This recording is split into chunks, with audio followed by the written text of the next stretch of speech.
Yəni sosial ədalət yoxdur burada. Və sosial ədalətin olmadığı bir yerdə əhali çıxıb ekoloji ədalətdən danışa bilməz. Həyatda qalmaq üçün həyatda qalmağı fikirləşirik. Qaldı ki, təbiətimizi fikirləşək. Yəni bu istər-istəməz eyni zamanda RMC kimi şirkətlər üçün mübit bir sosial şərait yaradır ki, gəlsinlər burada öz fəaliyyətlərini görsünlər. Təəssüf ki, reallıq bundan ibarətdir. Təəssüf ki, belə bir realitetdə yaşayırıq.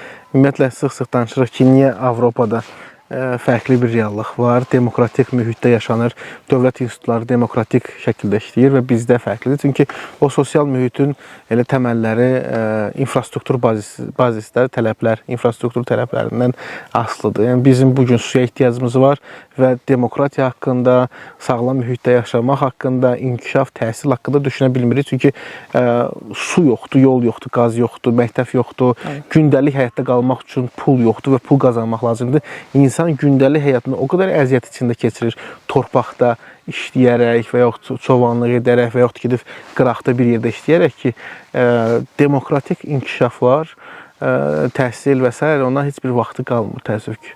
Bu acı bir reallıqdır və bu acı reallıq içində yaşamağa davam edəcək hələ ki.